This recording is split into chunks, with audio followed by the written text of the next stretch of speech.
सर्वप्रथम तुम्हाला application open करायचं आहे. ॲप्लिकेशन ओपन केल्यानंतर एक पेज ओपन होईल जिथे केलेले अर्ज म्हणून लिहिलं आहे. केलेले अर्जावरती क्लिक करायचं आहे. त्यानंतर पुढचा टॅब ओपन होईल जो असा यापूर्वी केलेले अर्ज जो तुम्ही अर्ज केलेला आहे तो टॅब ओपन होईल. त्यानंतर तुम्हाला दिसेल की इथे तुम्ही बघू शकता एडिट फॉर्म 3-4 ऑप्शन आहेत. इथे edit form, in pending to submitted जे ब्ल्यू कलरमध्ये आहे, SMS व्हेरिफिकेशन डन आणि एक आय म्हणून एक साईन आहे.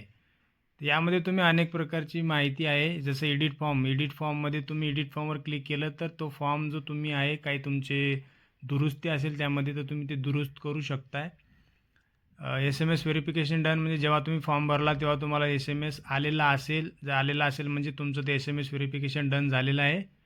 इन पेंडिंग टू सबमिटेड आपण पुढे बघणार आहोत आणि आय म्हणजे यामध्ये तुम्हाला काही माहिती मिळणार आहे ते पण आपण बघणार आहोत.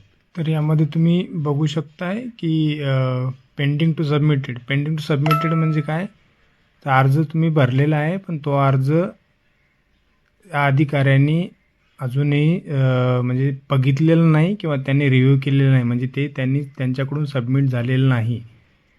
त्यानंतर तुम्ही बघू शकता अप्रूव्ड म्हणजे त्या अधिकाऱ्यांनी किंवा आपण ज्यांना पाठवलेलं आहे त्या अधिकाऱ्यांनी बघितलेलं आहे आणि त्यांच्याकडून तो फॉर्म सबमिट करण्यात आलेला आहे. म्हणजे तुम्ही जी काही भरलेली माहिती आहे ती पूर्णपणे व्यवस्थित आहे आणि त्यांना मान्य आहे. त्यानंतर बघू शकता तुम्ही इन रिव्ह्यू म्हणजे काहीतरी ते सध्या सर्वेक्षण करताय किंवा त्यांच्यावर त्यांचं मूल्यांकन चालू आहे आणि तो फॉर्म अजूनही सबमिट झालेला नाही.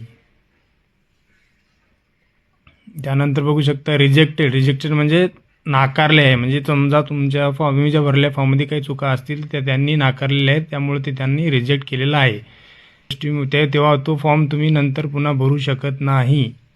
आणि डिसअप्रूव्ड म्हणजे तो फॉर्म अप्रूव्ह केलेला नाही आहे पण तुम्ही त्यांना त्या फॉर्मला परत भरू शकता. परत ज्या काही त्रुटी